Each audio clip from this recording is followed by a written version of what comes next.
উত্থিতে নপমজ্জেয়া ধম্মাং সুচরিতাং চরে ধম্মচারিং সুখাং সেতি অস্মিং লোকে পরম মিচ্ছাতি।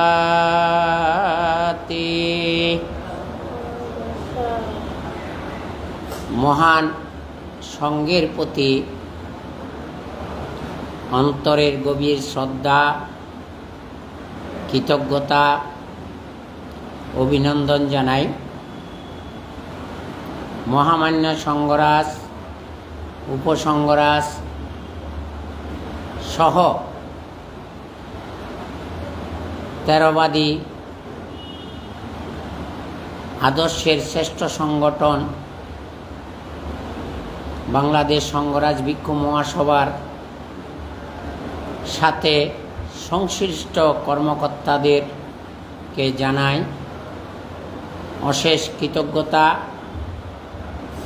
অন্তরের গভীর শ্রদ্ধা, প্রাণডালা অভিনন্দন এবং মৈত্রীময় শুভাশিস। পাশাপাশি বাংলাদেশ সহ সারা বিশ্বের মধ্যে বাংলা ভাষাভাষী যারা আমার জন্মে জন্মান্তরের জ্ঞাতি পরিজন, সুহৃদ, কল্যাণ মিত্র, দুঃসময়ের শিশু, কিশোর, নারী, পুরুষ, বয়োবৃদ্ধ, মহান সংঘ সদস্যগণ দুঃসময়ে পাশে ছিলেন, আমার জীবন বাঁচিয়েছেন। শতাব্দীকালের প্রাচীনতম ঐতিহাসিক পুণ্যতীর্থ কেন্দ্রীয় চট্টগ্রাম বৌদ্ধ বিহার সাঙ্গিক সম্পত্তি রক্ষায় জীবনের ঝুঁকি নিয়ে অনেক ত্যাগ, অনেক কষ্ট, অনেক সংগ্রাম, অনেক ব্যক্তিগত অর্থ নষ্ট করে আমাকে শুধু বাঁচাননি, চট্টগ্রাম বৌদ্ধ বিহার শোষণকারী, জমি জালিয়াতকারী, খতিয়ান জালিয়াতকারী 2013 সালে মহামান্য হাইকোর্ট থেকে বাতিলকৃত কর্মকর্তা অর্থাৎ বাংলাদেশ বৌদ্ধ সমিতির কতিপয় নেতৃবৃন্দ থেকে কণ্টক মুক্ত করে আজকে আমাকে কিছু কথা বলার সুযোগ করে দিয়েছেন। তার জন্য আপনাদেরকে কৃতজ্ঞতা জানানোর ভাষা নেই, বরং আপনারা আমাকে ঋণী করে ফেলেছেন। তার জন্য আবারও আপনাদেরকে আমার 50 বছরের ব্রহ্মচর্য জীবনের পুণ্যরাশি দান করছি। আপনারা ভালো থাকুন, সুস্থ থাকুন, স্বধর্ম স্বজাতি প্রেমে এবং ধর্মীয় প্রতিষ্ঠানের পবিত্র রক্ষায় শুধু বন্দরনগরী চট্টগ্রামের চট্টগ্রাম বৌদ্ধ বিহার নয়, গ্রামে গঞ্জে যত পবিত্র বৌদ্ধ মন্দির আছে তার পবিত্র রক্ষার ক্ষেত্রে আপনারা একে অপরের পরিপূরক সহায়ক হিসাবে ভূমিকা পালন করবেন, এই আশা পোষণ করছি। তা আমি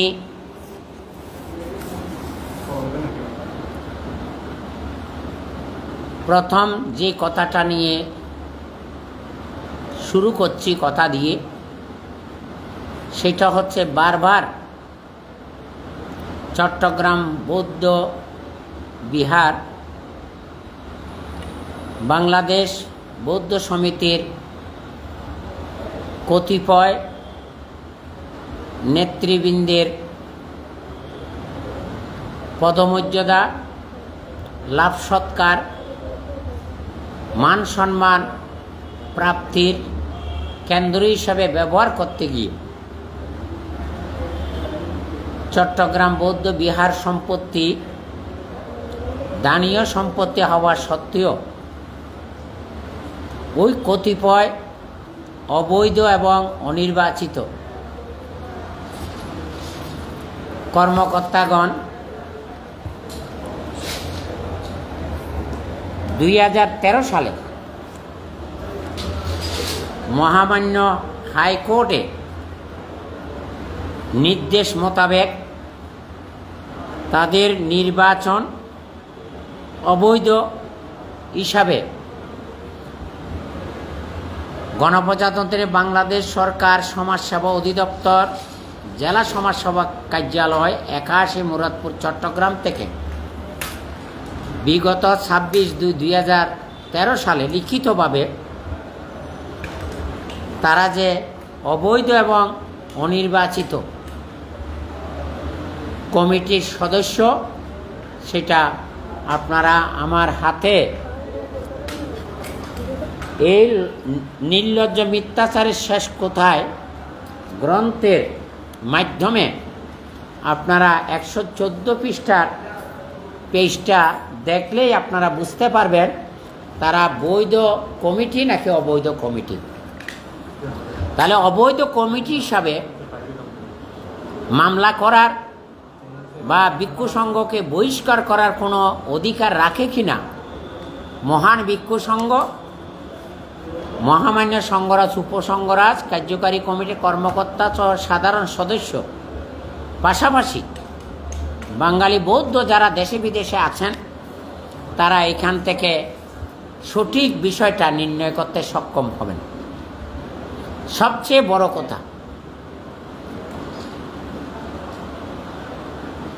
প্রথম এই বিহারের অধ্যক্ষ যিনি চট্টগ্রাম কলেজ এবং কলেজিয়েট স্কুলের পালি বিভাগের প্রতিষ্ঠাতা অধ্যাপক ধর্মবংশবন থেকে বাংলাদেশ বৌদ্ধ সমিতির সভাপতির দায়িত্ব দেওয়ার পর তিনি মানুষের গৃহে, অর্থাৎ যিনি প্রতিষ্ঠাতা সম্পাদক ছিলেন, সমাজ সংস্কারক, শিক্ষা অনুরাগী নাজির কৃষ্ণ চৌধুরীর বাসায় আমাদের মহাপণ্ডিত শাস্ত্রজ্ঞ গুণমেজ মহস্তবীরকে সভাপতি দায়িত্ব দিয়ে স্বয়ং কৃষ্ণনাথের সম্পাদক হিসাবে সেখানে সভা সমিতি করে দেশের অর্থাৎ বৌদ্ধদের শিক্ষা সংস্কৃতির জাগরণে ব্রিটিশ সরকারের মাধ্যমে অনেক গুরুত্বপূর্ণ অবদান রেখেছেন। এটা ইতিহাস কালের সাক্ষী হয়ে আছে, আমি সেদিকে যেতে রাজি নই। সেই ইতিহাস অত্যন্ত দীর্ঘ, কিন্তু যেদিন থেকে ধর্মবংশ মহাতেরকে অত্র সোসাইটির সভাপতি করেছেন তখন তিনি 1926 সালে যে গঠনতন্ত্র প্রণয়ন করে দিয়েছেন সেখানে 12 নম্বর ধারায় তিনি স্পষ্ট উল্লেখ করে দিয়েছেন, মানে স্থায়ী অফিস বাংলাদেশ বৌদ্ধ সমিতির অন্যত্র না হওয়া অবধি সাময়িকভাবে বিহার অধ্যক্ষের অনুমতি সাপেক্ষ বৌদ্ধ বিহারের নিচের তলার একটি কক্ষে সভা সমিতি করিতে পারিবেন।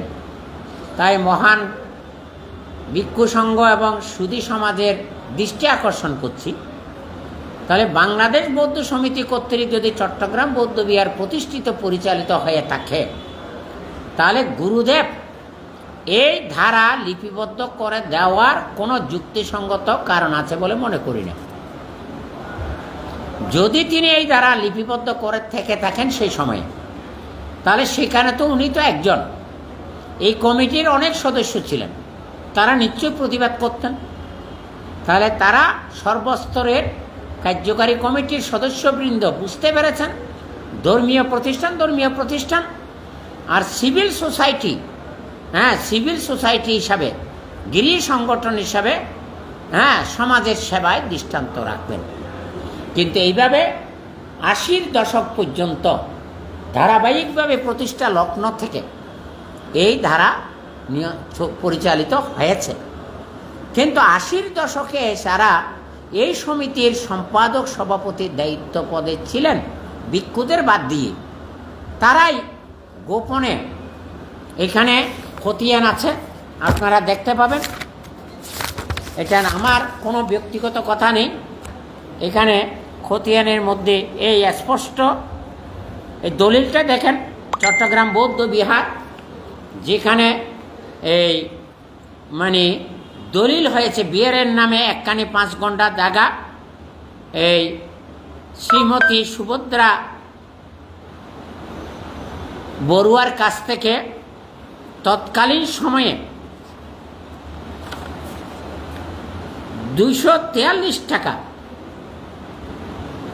দিয়ে এই জমিটা ক্রয় করা হয়েছিল। কিন্তু জেনে সুখী হবেন, অনেকে ভুল তথ্য দিচ্ছেন। ডাক্তার ভগীরথ বড়ুয়ার এই জমি বিহারের জন্য দান করেছেন, অতএব তিনি এই বিহারের প্রতিষ্ঠাতা।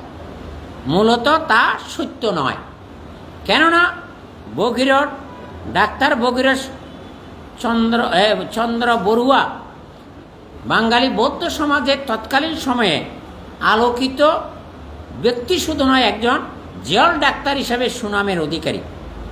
তার বাড়ি রোজানের হোঁড়াপাড়া গ্রামে, কিন্তু তাকে সম্মান দিয়ে বিহার পরিচালনার সম্পাদকের দায়িত্ব দেওয়া হয়েছে। যেহেতু এটা বিহার প্রতিষ্ঠানের জন্য দেওয়া হয়েছে, তখন তো আর কোনো ভিক্ষু ছিল না, তখন তিনি বিহারের পক্ষে সম্পাদক হিসাবে সেটা গ্রহণ করেছেন মাত্র। এই যে দেখেন দলিল, আমি আপনাদের অবগতির জন্য, এটা পুরো দলিল। তারপরে খতিয়ান হয়েছে কার নামে? চট্টগ্রাম বৌদ্ধ সম্প্রদায়ের পক্ষে ধর্মবংশ মস্তবীর, তার পিতা শিবচরণ বড়ুয়া। তাহলে এখানে দেখেন, এত মিথ্যা বানোয়ার তথ্য দিয়ে মানুষকে বিভ্রান্ত করছেন।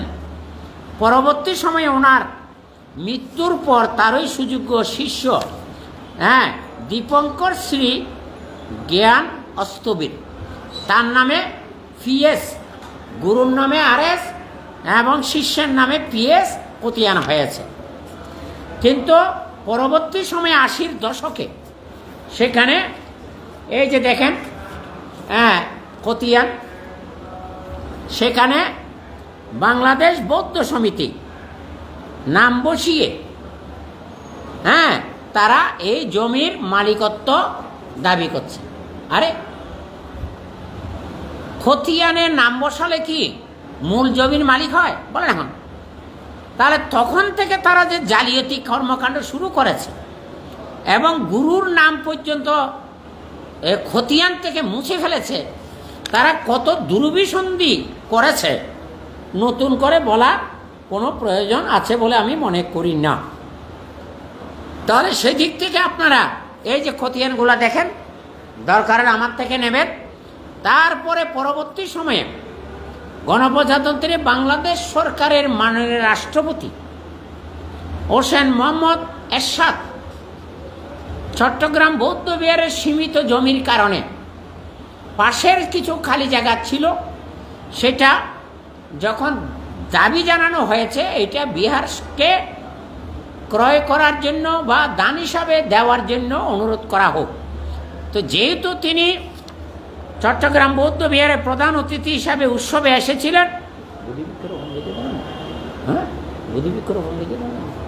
এসেছিলেন, তখন তিনি চট্টগ্রাম বৌদ্ধ বিহার উন্নয়ন এবং সম্প্রসারের জন্য এই দলিলে লেখা আছে, সম্প্রসারণের জন্য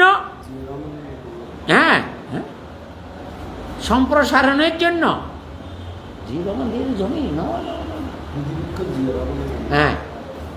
তখন এই মহামান্য রাষ্ট্রপতিও হোসেন মোহাম্মদ এরশাদ তৎকালীন সময়ে 9 লক্ষ টাকা, এই দেখেন 9 লক্ষ টাকা অনুদান দিয়ে কেমন সেখানে বিনা পয়সায় রেজিস্ট্রি করা হয়েছিল। তখন কিন্তু অধ্যক্ষ ছিলেন চট্টগ্রাম বিশ্ববিদ্যালয়ের পালি বিভাগের তথা প্রাচ্য বিভাগের অধ্যাপক বদন্তর শিলাচার শাস্ত্রী। কেমন তার নামটা না দিয়ে গোপনে সকৌশলে এই অবৈধ এবং বাতিলকৃত সমিতির সাবেক সভাপতি এমন্দরলাল বড়ুয়ার নাম বসিয়ে একটা দলিল করে ফেলেছে।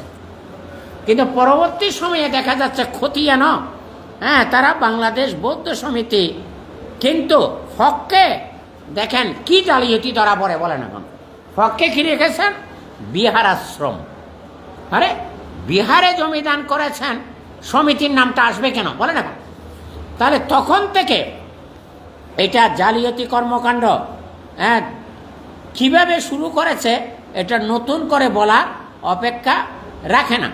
তো সেদিক থেকে আমি এই জালিয়াতি কর্মকাণ্ডটা দীর্ঘ 32 বছর পর্যন্ত জালিয়াতি ছিল।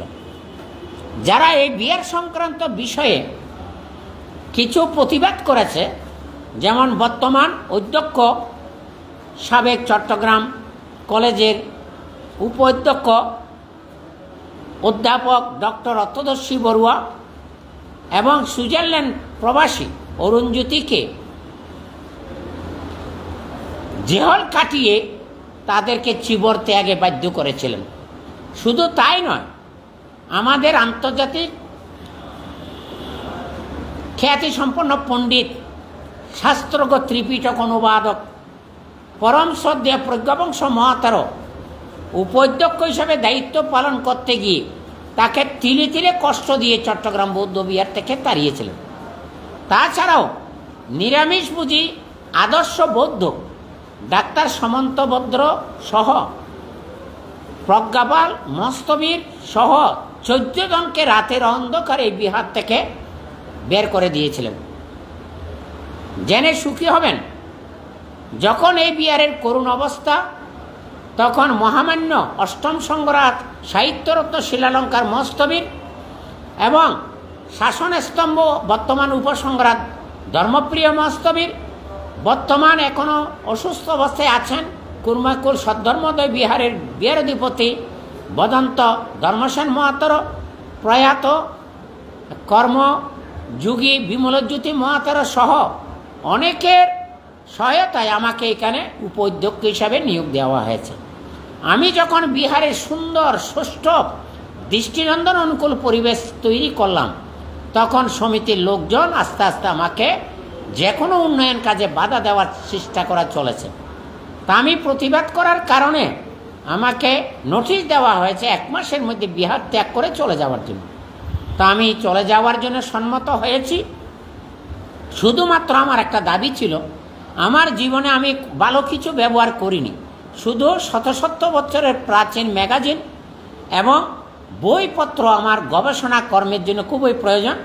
আমি বললাম আমার বইগুলো আমাকে দিয়ে দেন।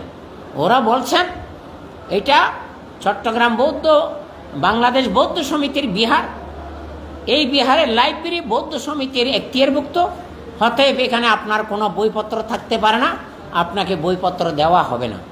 তখন আমার সুহৃদ কল্যাণ মিত্র বললেন, আপনি যদি এভাবে চলে যান তাহলে পরের দিন পেপারে আসবে আপনি লাইব্রেরির বই এবং মন্দিরের দুর্লভ সম্পদ নষ্ট করেছেন বা চুরি করেছেন, সেই জন্য আপনি বিহার ছেড়ে চলে গেছেন।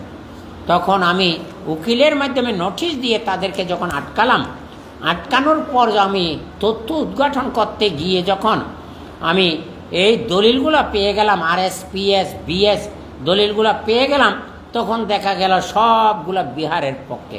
তখন আমি সিভিল কেস করে 13 বছর পরে বাংলাদেশ সংঘরাজ ভিক্ষু মহাসভার পক্ষে সাংঘিক সম্পত্তি হিসাবে রায় যখন পেয়ে গেলাম, তখন জনগণ এত আমাকে অভিনন্দিত করেছে, ধন্যবাদ কৃতজ্ঞতা জানিয়েছে, কল্পনা করা যায়নি। তখন তারা আবার আপিল করলেন জজ কোর্টে।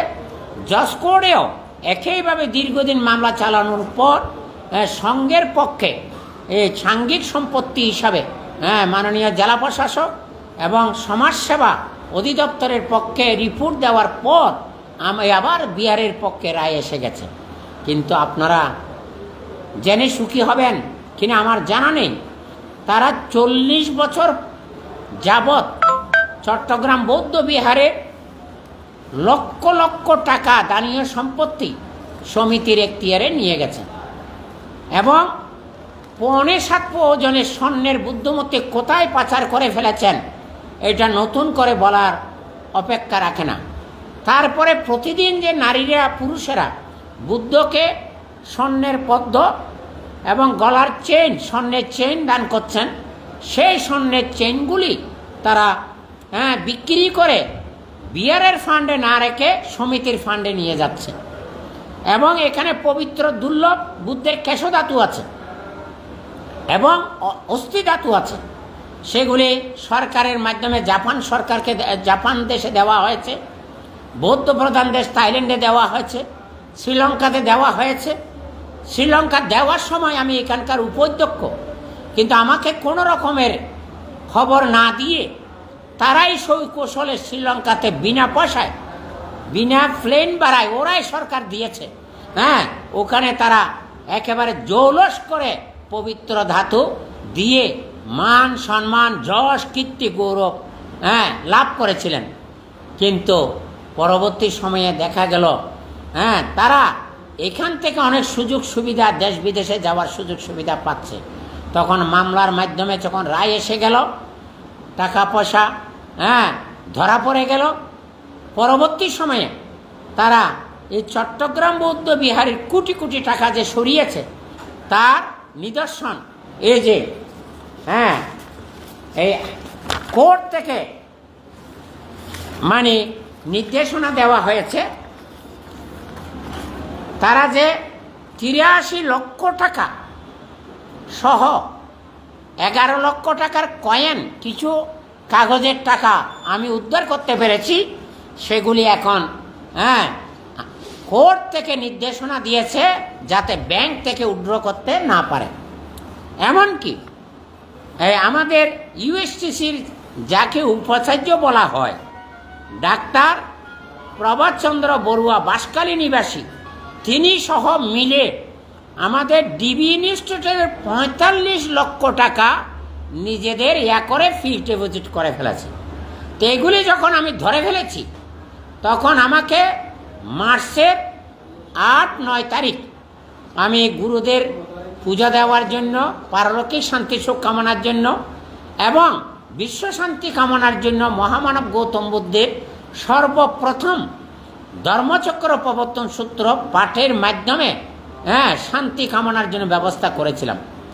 আমি পুলিশ প্রশাসনের অনুমতি নিয়েছি, সম্মানিত পুলিশ কমিশনারকে প্রধান অতিথি করেছি, চট্টগ্রামের বরেণ্য জেলা প্রশাসককে প্রধান অতিথি করেছি, উপপুলিশ কমিশনারকে বিশেষ অতিথি করেছি, কোতোয়ালির ওসি সাহেবকেও বিশেষ অতিথি করে সম্মাননা দেওয়ার জন্য আয়োজন করেছি।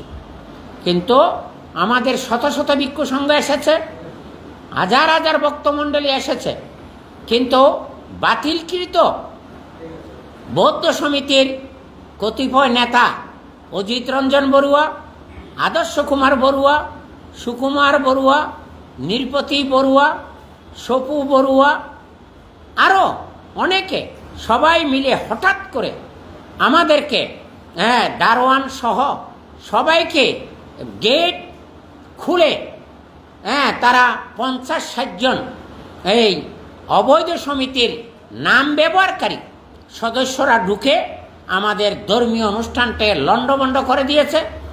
আমরা যারা প্রতিবাদ করেছি আমাদেরকে আঘাত করেছে, আমাদেরকে মন্দির থেকে বেরিয়ে যাওয়ার ব্যবস্থা করেছে।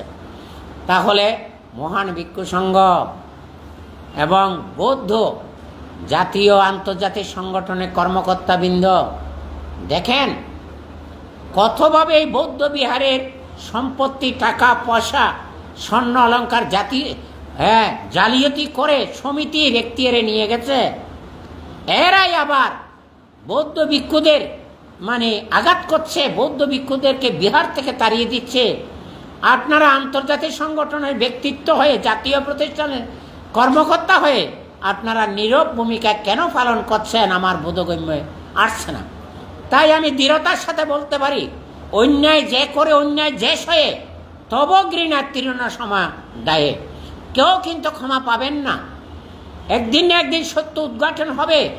তাই একজন পণ্ডিত বলেছেন, মূর্খদের দ্বারায় সমাজ বিনষ্ট হয় না, জ্ঞানী ব্যক্তি যারা অন্যায় দেখে অন্যায়ের প্রতিবাদ করে না, তাদের দ্বারায় সমাজ বুলন্টিত হয়।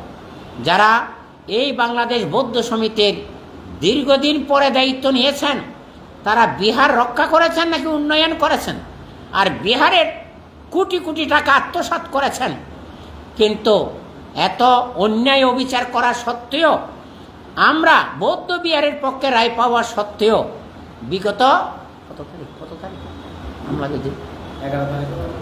বিগত 11 তারিখ প্রায় 11:30 অজিত বাবুর নেতৃত্বে, আদর্শ বাবুর নেতৃত্বে, সুকুমার বাবু, সপু বড়ু সহ শিমল বড়ুয়া এবং বিপ্লব বড়ুয়া এবং বিধান বড়ুয়া, সবার ক্ষমতা দেখিয়ে কি করলেন, 150 থেকে 200 সন্ত্রাসী এনে বহিরাগত হেনে সমস্ত মন্দির তালা মেরে, দোতলা 3 তলায় তালা মেরে, এমনকি এই যে আপনারা দেখেন, যাকে আমরা প্রতিনিয়ত পূজা করি, বুদ্ধমূর্তি, এই যে বুদ্ধমূর্তিকে কিভাবে হাত ভেঙে দিয়েছে আপনারা লক্ষ্য করেন। তাহলে এরা কি বৌদ্ধ সমাজের কলঙ্ক নয় কি? এরা কি বৌদ্ধ? বৌদ্ধ যদি হয়, আমি দিনবধি অপরাধ করতে পারি, কিন্তু বুদ্ধমূর্তি তো অপরাধ করে না, করেনি। বুদ্ধ মানবতা, মানব কল্যাণ, মানব মুক্তির পথ দেখিয়েছেন, সেই বুদ্ধমূর্তি ভাঙতে দ্বিধাবোধ করেনি।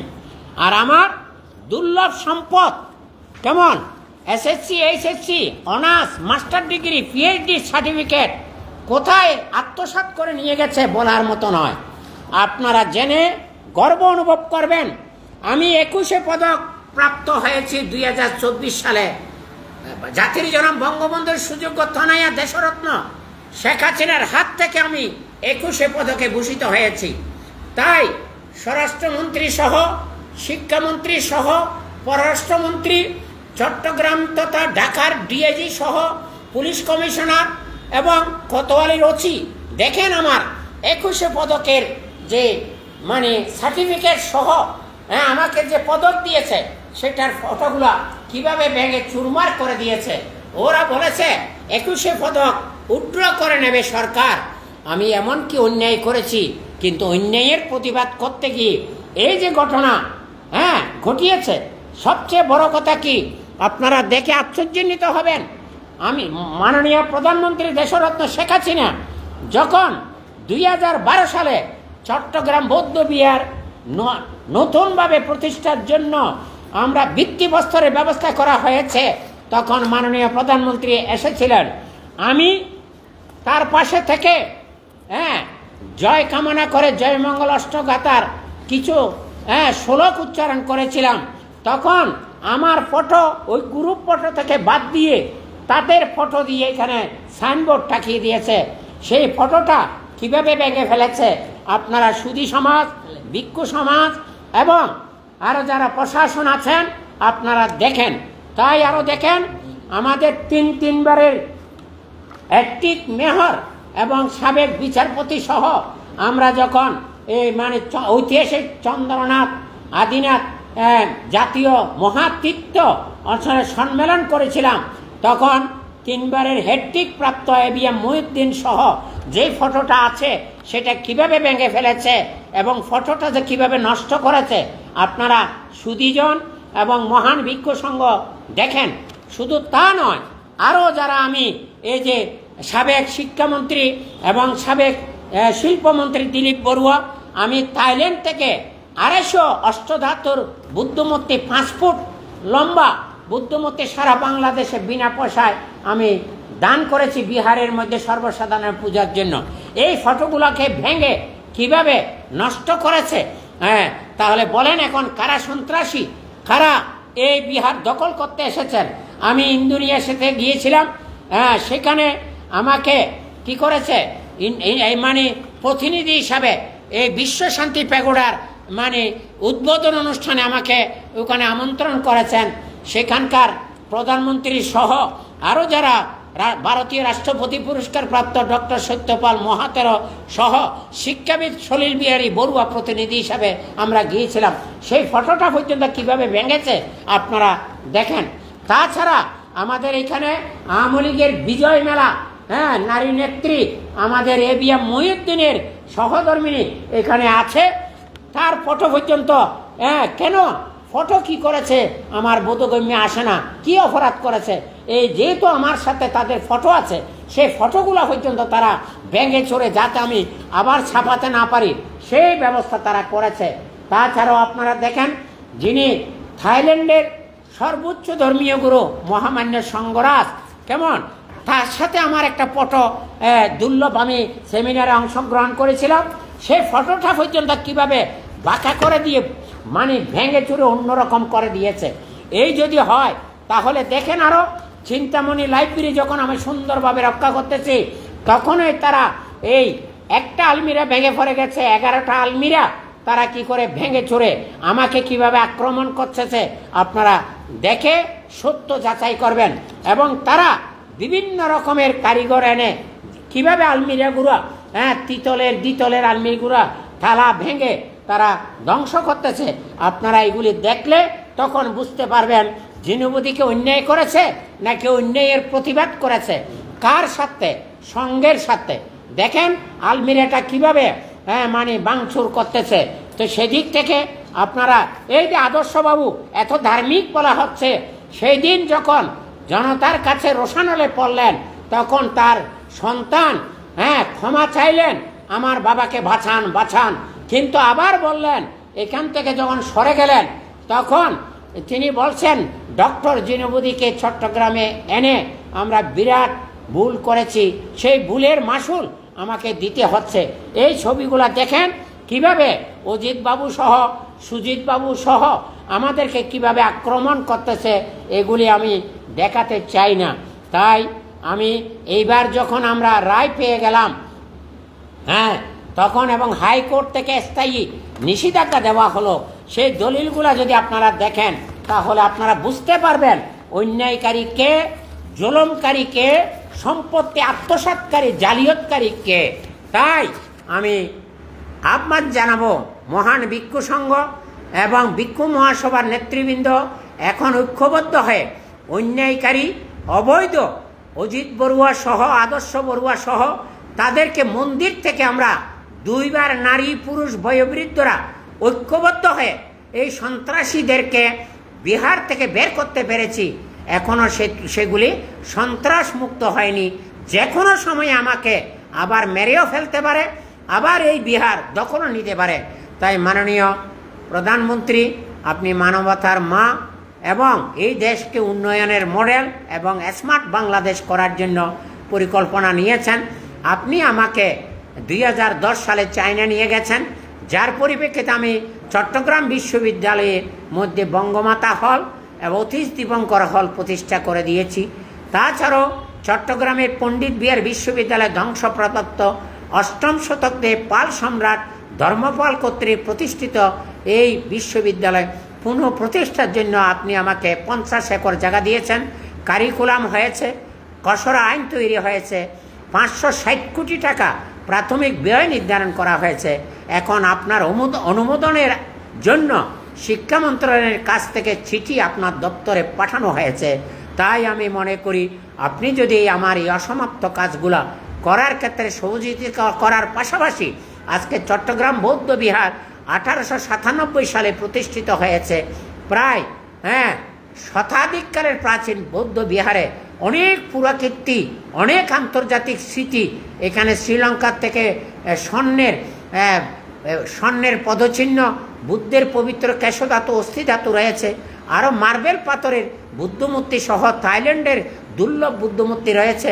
এগুলি পবিত্রতা রক্ষা করার জন্য যথাযোগ্য মর্যাদায় ধর্মীয় প্রতিষ্ঠান হিসেবে কেন্দ্রীয়ভাবে স্বীকৃতি দানের জন্য আপনার কাছে আমি আন্তরিকভাবে আহ্বান জানাচ্ছি।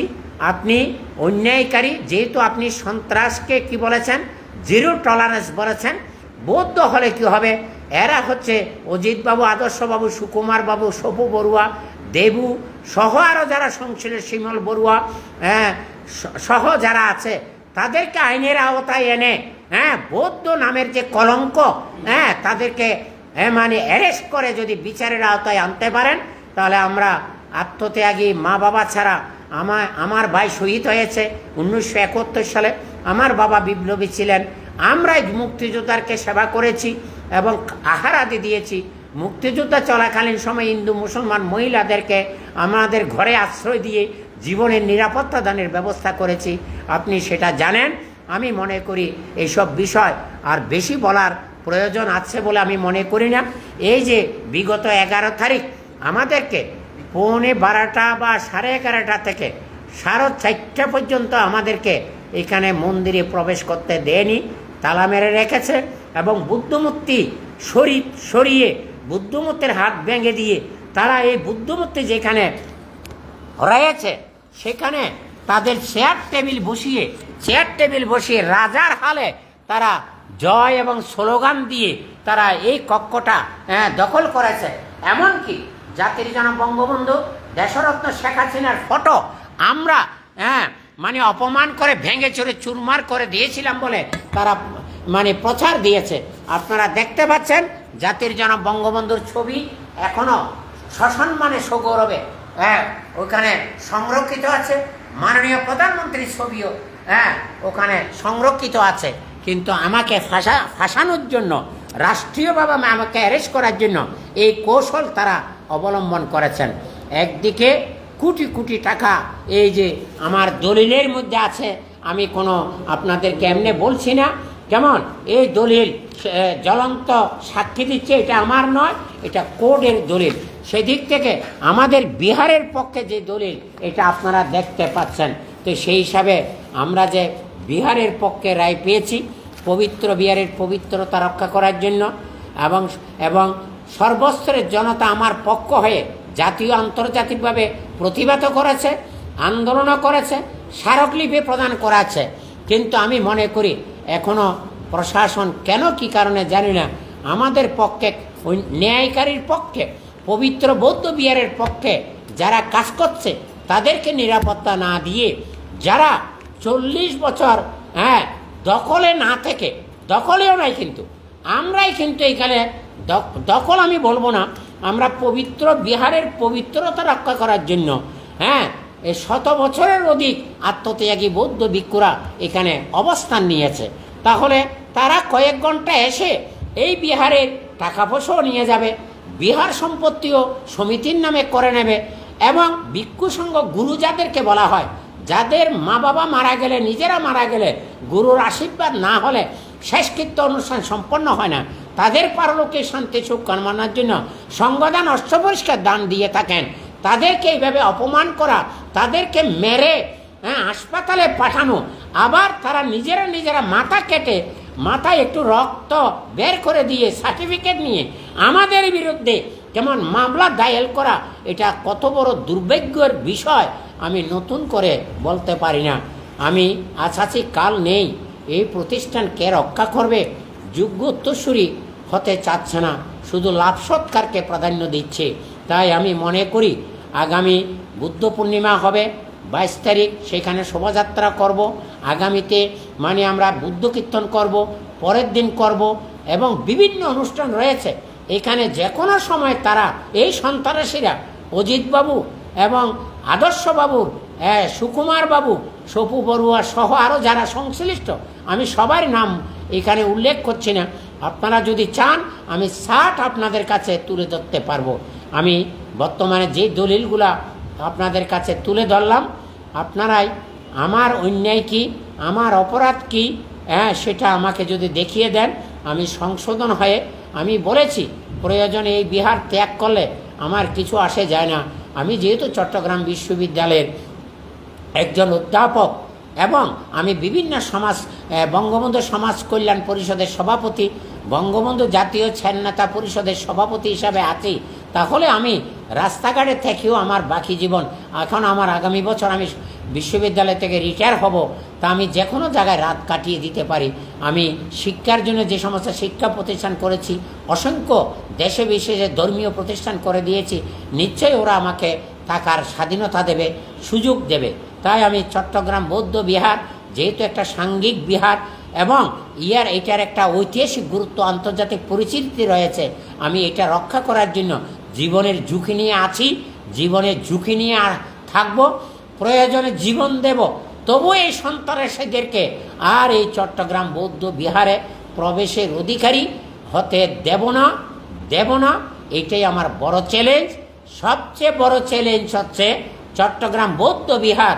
বর্তমান মাননীয় প্রধানমন্ত্রী বলেছেন, আপনি যদি আন্তর্জাতিক মানের চট্টগ্রাম বৌদ্ধ বিহার নির্মাণ করতে চান, আমি আপনাকে সাধ্যমতো সহযোগিতা সরকারের থেকে থাকবে। তাই আমি আন্তর্জাতিক মানের একটা চট্টগ্রাম বৌদ্ধ বিহার এই জাতিকে শুধু নয়, এই দেশকে শুধু নয়, আন্তর্জাতিকভাবে যাতে গ্রহণযোগ্যতা হয়, প্রতিদিন যাতে হাজার হাজার দেশি বিদেশি পর্যটন এসে এই বিহারের ভাবমূর্তিটা বহির্বিশ্বের কাছে ফুটিয়ে তুলতে সক্ষম হই, সেজন্য আমাকে আপনারা সহযোগিতা করবেন।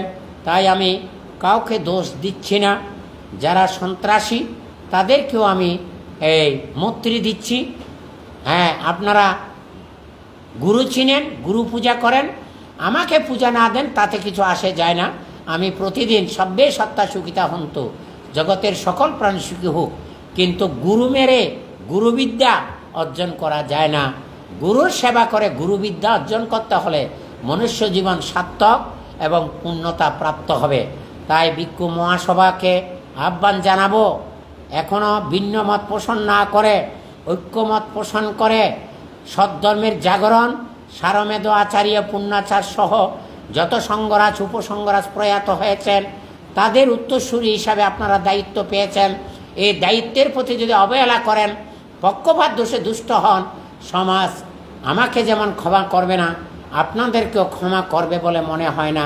সুযোগ এসেছে, সৌভাগ্য হয়েছে, কিন্তু মনে রাখবেন, আমার আক্রান্ত হওয়ার পর আমি যখন হাসপাতাল ছিলাম, হাসপাতাল থেকে আমি নির্দেশ দিয়েছি যে বাংলাদেশ সংঘরাজ ভিক্ষু মহাসভার প্রধান কার্যালয়, যেটা সংঘবন্ধু অজিতানন্দ মহস্তবীরের সময়ে ছিল, সেটা বৌদ্ধ সমিতির কর্মকর্তাগণ একত্রিত হয়ে সংঘকে বের করে দিয়ে সমিতির ঘরে তালাবদ্ধ দিয়ে সমিতির এখতিয়ারে নিয়ে এসেছিলেন। আমি দীর্ঘ বছর পরে আমি এই সংঘরাজ ভিক্ষু মহাসভা আবার প্রধান কার্যালয় প্রতিষ্ঠার সুযোগও দিয়েছি এবং হলঘর সহ কক্ষ ব্যবহারের অনুমতিও দিয়েছি। তাই আমাকে বঞ্চিত করার চেষ্টা করবেন না। ভিক্ষু মহাসভা সগৌরবে এই কার্যালয় ব্যবহার করে এই চট্টগ্রাম বৌদ্ধ বিহারের ওই জালিয়াতকারীর পক্ষে সাপোর্ট এবং সাফাই না গিয়ে যাতে তাদেরকে অবাঞ্ছিত ঘোষণা করে, দরকার হলে তারা এই দেশ থেকে পালিয়ে যাক, কোনো অসুবিধা নেই, কিন্তু ধর্মের মধ্যে যে কলঙ্ক এসেছে, বৌদ্ধ সমাজকে যেভাবে কালিমালিপ্ত করেছে, এটা কেউ কোনোদিন ক্ষমা করবে বলে মনে হয় না। আমার ভিক্ষু সমান যেভাবে কষ্ট করেছে, যেভাবে ধৈর্য ধারণ করেছে এবং যেভাবে এটা সন্ত্রাসী মুক্ত করার জন্য জীবনের ঝুঁকি নিয়েছেন, আবারও তাদের প্রতি আমি কৃতজ্ঞতা অভিনন্দন জানাই, গুরুজনের প্রতি শ্রদ্ধা নিবেদন করি। অন্যায় যে করে অন্যায় যে সয়ে তব তৃণ সমুদায়ে, তাই বলতে হয়, উদ্দিষ্টেরে সুদালাম চিরদিন পিছে, অমগ নিষ্ঠুর বলে কেমরে টেলিছে, সে কইল ফিরে দেখো, দেখিলাম তামি, সম্মুখে টেলেছে মোরে, পশ্চাতে আমি আছি, আমি থাকব, জীবনের ঝুঁকি নিয়ে দরকার হলে মৃত্যুবরণ করব, শহীদ হব, তবু অজিতবাবু প্রমুখ যারা অবৈধ সমিতির নাম ব্যবহার করে নেতা হতে চান, এই নেতাদেরকে আর কোনোদিন চট্টগ্রামের বৌদ্ধ বিহারে সাংঘিক সম্পত্তিতে স্থান দেব না। ঢুকলে আপনিও বুঝবেন, খবর হবে, আপনার ছেলেমেয়েরা ভবিষ্যতে কি হবে না হবে আপনি আপনারা নিজেদেরকে আত্মজিজ্ঞাসা করেন। টিঙ্কুবাবু বলেছেন, কাপড় খুলতে এসেছি, আজকে খুলে ছাড়বো, দরকার হলে কোটি কোটি টাকা ব্যয় করব। ডক্টর জিনুবুদ্দি কি করে চট্টগ্রাম বৌদ্ধ বিহারে বসবাস করে আমি দেখাবো। আজকেই এই বিহার থেকে তাড়াতে হবে। শশীভূষণ বড়ুয়া একদিন রং কাপড় নিয়ে জীবন জীবিকা বাঁচিয়েছিলেন এবং তার সহধর্মিনীকে নিয়ে পাহাড়ে পালিয়ে গিয়ে চেয়ারম্যানকে পিতা ডেকে জাপানে গিয়ে টাকার মালিক হয়ে আবার অবৈধ সমিতির সম্পাদক হয়ে ভিক্ষু সংঘের উপর যে অত্যাচার এবং আমাকে যেভাবে মাথা ফেটে যাওয়ার জন্য আঘাত দিয়েছে, তার সুযোগ্য আদরের প্রিয়তমা সহধর্মিনী রেখা বড়ুয়া তিনি আমার হাত থেকে আমার মূল্যবান মোবাইল কেড়ে নিয়ে কাপড় নিজের থেকে নিজে ফেলে দিয়ে আমি মহিলার শালীনতা হানি করেছি বলে প্রচার দিয়ে যেভাবে আমাকে অপদস্থ করতে চেয়েছে, তিনি যদি একজন উপাসিকা হয়ে থাকে, বৌদ্ধ নারী হয়ে থাকে, তিনি জানেন বৌদ্ধ ভিক্ষুদের পাশে নারী যেতে পারে না। তিনি 10 হাত দূর থেকে একদিকে স্বামী আমাকে আঘাত করছে, আর দিকে আমার মোবাইল নিয়ে পালিয়ে চলে যাচ্ছে। তখন আমি বললাম আমার মোবাইল নিয়ে চলে যাচ্ছে। তাহলে আপনার একটা জিনিস যদি কেউ চোরেরা ডাকাতেরা ডাকাতি করে আপনি পাওয়ার জন্য চেষ্টা করবেন নয় কি? এটা কি মর্যাদা হানি বলেন এখন, নাকি সন্ত্রাসীকে ধরে? কিন্তু দুঃখের সাথে বলতে হয় সেই দিনও কেন পুলিশ ভাইরা আমাদেরকে সেভ করার জন্য এসেছিলেন, তারা নীরব ভূমিকা পালন করে এই সন্ত্রাসীরা মোবাইল যিনি চুরি করে নিয়ে গেছে তাকে অ্যারেস্ট করলো না, বরং আমার বিপক্ষে তারা মামলা করেছে। এইবার দেখি একইভাবে পুলিশেরা কেন কি কারণে জানি না তাদেরকে নিরাপত্তার বেষ্টনী দিয়ে ওই সমস্ত বৌদ্ধরা যখন তাদেরকে ঘেরোয়া করে আটক করে রেখেছিল সেখান থেকে জোর করে ধাক্কা দিয়ে আমি আঘাত পেয়েছি। আমার 4 জন ভিক্ষু, 1 জন ছেলে গুরুতর আহত হয়ে মেডিকেল হাসপাতালে এবং মেডিকেল সেন্টারে ভর্তি ছিল। সেটা আমার কথা নয়, মিডিয়ার মাধ্যমে আপনারা জানতে পেরেছেন। একজন ঊর্ধ্বতন কর্মকর্তা উনি স্টেটমেন্ট দিয়েছেন পত্রিকায়, ডক্টর জিনুবুদ্দির নেতৃত্বে এদেরকে মারধর করা হয়েছে, আঘাত করা হয়েছে। আমি একজন বৌদ্ধ ভিক্ষু, যেখানে পিপিলিকাকে আঘাত করতে পারি না সেখানে বিবেকবান সৃষ্টির শ্রেষ্ঠ মানুষকে কি করে আঘাত করব আমার বোধগম্যে আসে না। এরকম একজন সরকারি ঊর্ধ্বতন কর্মকর্তা হয়ে মিথ্যা বানোয়াট একটা স্টেটমেন্ট দিয়ে মানুষকে বিভ্রান্তি করা এবং আমাদেরকে অপ্রতিপন্ন করা। আমি একজন মাননীয় প্রধানমন্ত্রীর হাত থেকে কি করেছি, বনায়নে প্রধানমন্ত্রীর পুরস্কার পেয়েছি। আবার শিক্ষা আমি অনেক প্রতিষ্ঠান করেছি, সেই শিক্ষার জন্য আমাকে 21 পদকে ভূষিত করা হয়েছে। আপনারা একজন প্রশাসনের দায়িত্বপ্রাপ্ত হয়ে এইভাবে মিথ্যা বানোয়াট আমাকে হ্যারাসমেন্ট করার জন্য, আমাকে হ্যারেস করার জন্য আপনি যেই মন্তব্যটা দিয়েছেন, আমি মনে করি আপনার যদি বিবেক থাকে, আমি 21 প্রাপ্ত একজন জাতীয়ভাবে একজন নির্বাচিত একজন বুদ্ধিজীবী হিসাবে আপনি সেটা উড্র করে পেপারে আপনি অভিমত দেন, এটা আমার ভুল হয়েছে, আমি কথা শুনে শুনে এই কাজটা করেছি, এটা ঠিক করিনি। তখন আমি বুঝবো আপনি যোগ্য রাষ্ট্র রক্ষা করার জন্য দেশের অকতব্য সৈনিক হিসাবে, স্বদেশপ্রেমী ব্যক্তি হিসাবে নিজেকে পরিচয় দিতে পারবেন। আমি কাউকে দোষ দিতে চাই না এবং প্রশাসনের পক্ষ থেকে আমার ফোন পাওয়ার সাথে সাথে অসংখ্য পুলিশ যারা পাঠিয়েছেন এবং আমাদের অনেকটা সহায়তা করেছেন, তারা ভয়ভীতি পেয়েছে, কিন্তু ভয়ভীতির মাধ্যমে তারা সাহস পেয়ে গেছে প্রশাসন আমাদেরকে রক্ষা করবে। তা আমি আজকেও একজন প্রশাসককে বলেছি, উনি যখন জিজ্ঞাসা করতে আছেন আপনারা কেমন আছেন, বলে আমরা তো সবসময় ভালো আছি, আমাদের জীবনের কোনো মায়া নেই, আমরা মরলেও কি বাঁচলেও কি। কিন্তু এটা মনে রাখেন, আপনারা আমাদের ভালো আছি কি না জিজ্ঞেস করতে এসেছেন, কিন্তু আমাদের মামলাটা আমাদের ঘরে ডাকাইতে এসেছে, আমাদের কাছে সন্ত্রাসী এসেছে, আমাদেরকে থালা বেঁধে আমাদেরকে ঘরে মন্দিরে প্রবেশ করতে দিচ্ছে না। তাদের আমরা আগে মামলা করেছিলাম, কিন্তু সিরিয়ালে আমাদেরকে আগে না দিয়ে ওই সন্ত্রাসী চট্টগ্রাম বৌদ্ধ বিহার দখলকারীদেরকে আগে দিয়ে আমাদেরকে পরের দিন তারিখ বসিয়েছেন। এটাও আমার বোধগম্যে আসে না। তাই কাকে বিচার দেব, কে বিচার ন্যায়ের বিচার করবে? যারা অন্যায়ের পক্ষে সাপোর্ট করে। আজকে যদি আমি বলেছিলাম যারা বহিরাগত তাদেরকে অ্যারেস্ট করেন, আর যারা সন্ত্রাসী নিয়ে এসেছেন তাদেরকে অ্যারেস্ট করেন, কিন্তু একজনকে অ্যারেস্ট করা হয়নি। আরও আমাদেরকে ভয়ভীতি দেখা যাচ্ছে আপনাদের এই ছেলে মেয়েদেরকে, সন্ন্যাসীদেরকে অ্যারেস্ট করা হবে। করেন, অসুবিধা কি? আমাদের যখন মা বাপ ছেড়ে এসেছি, আত্মীয় স্বজন জায়গা জমিন ছেড়ে এসেছি, আমি জেলে থাকলেও আমাকে দুটো ডাল ভাত দেবেন, আর এখানে থাকলেও দুটো আমরা ডাল ভাত খাচ্ছি। কিন্তু সত্যের জন্য আছি, সত্যের জন্য থাকবো, সত্যের জন্য লড়াই করব, এবং সত্যের জন্য আমার বাবা যেহেতু বিপ্লবী ছিলেন, আমার রক্ত দমিনেরকে বিপ্লব চেতনা আছে। তাই আমরা কাউকে ভয় করি না, প্রশাসনকে ভয় করি না।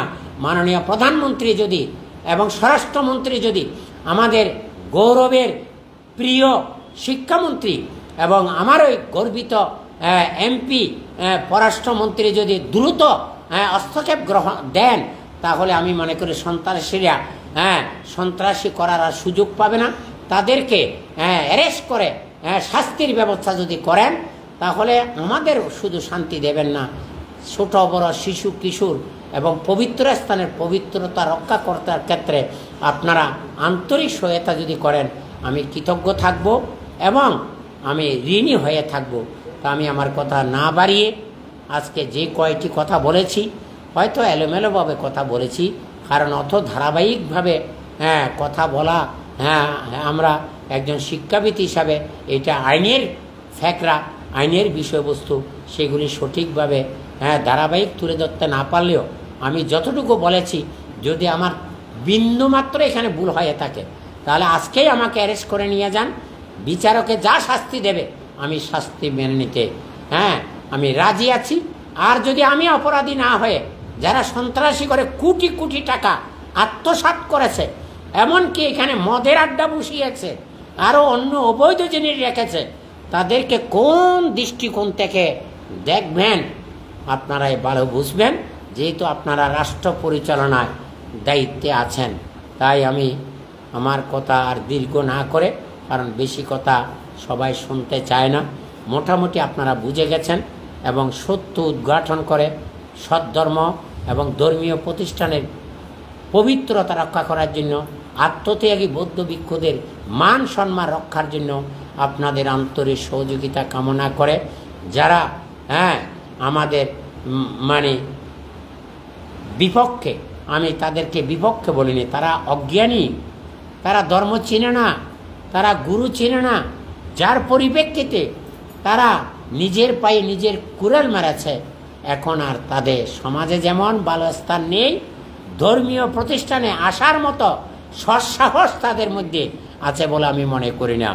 চম্রচক্ষের মাধ্যমে জ্ঞানচক্ষু উৎমিলিত হোক। কবিগুরুর ভাষায় বলি, অন্তর মম বিকশিত করো, অন্তরতর হে, নির্মল করো, সুন্দর করো, উজ্জ্বল করো হে। মহান ভিক্ষু সংঘ, অতীতের ভুল যদি থেকে থাকে এখন সংশোধন হওয়ার চেষ্টা করেন। অথচ যদি সঙ্ঘের পক্ষে না থেকে থাকেন, এখন থেকে সঙ্ঘের পক্ষে নয়, সদ্ধর্মের পক্ষে, বুদ্ধবাণীর পক্ষে এসে বুদ্ধবাণীর অস্তিত্ব রক্ষা করার জন্য, পবিত্রতা রক্ষা করার জন্য আরও একটু উদারপন্থী হওয়ার চেষ্টা করেন। স্বজন পোষণ, আত্মীয় পোষণ, জালিয়াতকারীর পৃষ্ঠপোষকতা যা এই পর্যন্ত যারা করেছে, তারা ফেসবুকের মাধ্যমে সদুত্তর পেয়ে গেছেন। আমি আপনাদের নিয়ে সমালোচনা করতে চাই না। আপনারা আমার পাশে থাকবেন, আমি আপনাদের পাশে আছি। আপনাদের দীর্ঘদিনের যে স্বপ্ন, চট্টগ্রাম শহরে কোটি কোটি টাকা দিয়ে জমি কিনবেন, এখন আর জমি কিনতে হবে না। সেই কোটি টাকা ওই আমার মামলা শেষ না হওয়া পর্যন্ত চালানোর জন্য আমাদেরকে দেবেন বলে, দেবেন কিনা আমার জানা নেই। যদি আপনাদের বোধ হয়ে থাকে যেই টাকা দিয়ে সঙ্গরাজ ভিক্ষু মহাসভার নামে জমি কিনতে চাচ্ছেন, এই জমি আমি যখন চট্টগ্রাম বৌদ্ধবিহারে বিনা পয়সায় দিয়েছি, আমি এত বছর মামলা চালিয়েছি, এই মামলার খরচ বাবদ যদি আমাকে কিছু দেন, তাহলে আমার ভবিষ্যতের খরচ আমার ব্যক্তিগত জন্য প্রয়োজন নেই। এই ভবিষ্যতের খরচ নিয়ন্ত্রণ করার জন্য ধ্বংসপ্রাপ্ত বৌদ্ধবিহার, জরাজীর্ণ বৌদ্ধবিহার আধুনিক বিহার নির্মাণে ভূমিকা পালন করার জন্য যদি সহযোগিতা করেন, তখন সংঘ সমাজ এই গর্বিত ইতিহাসের সাথে আপনাদের ইতিহাস সন্ন্যাস করে লিপিবদ্ধ থাকবে। মহামান্য সংঘরাজ, উপসংঘরাজ, অগ্রজ ভিক্ষু সংঘের শ্রীচরণে বন্দনা জানাই। আমার মতো অধম, অদক্ষ, অযোগ্য একজন ভিক্ষুকে আশীর্বাদ করবেন, আমি যেন সারা জীবন আপনাদের সেবা, এই প্রতিষ্ঠান রক্ষায় কাজ করে যেতে পারি। আর দায়ক দায়িকা যারা আমার জন্য কষ্ট করেছেন, কষ্ট পেয়েছেন, আঘাত পেয়েছেন, সমালোচনার ঝড় উঠেছে, তাদেরকে আমার পুণ্যরাশি দান করছি। আসলে আপনারা আমার পক্ষে নয়, সদ্ধর্মের পক্ষে, সত্যের পক্ষে, চট্টগ্রাম বৌদ্ধ বিহারের পক্ষে। সঙ্গ থাকবে বিহারে, হ্যাঁ, গৃহ থাকবে বাইরে, যেখানে বুদ্ধরত্ন, ধর্মরত্ন, সংঘরত্ন আছে, তার জয় হোক। আর যারা বিহার সম্পত্তি, যারা জালিয়াত করে বিহার সম্পত্তি আত্মসাৎ করতে চায়, তাদের তো ক্ষমতাও আছে, তারা পদমর্যাদাও আছে, পরিণতি ফল কি হবে আপনাদের উপর ছেড়ে দিয়ে আজকে আমার দীর্ঘ আলোচনা এখানে শেষ করলাম। জগতের সকল প্রাণী সুখী হোক, সুখী হোক।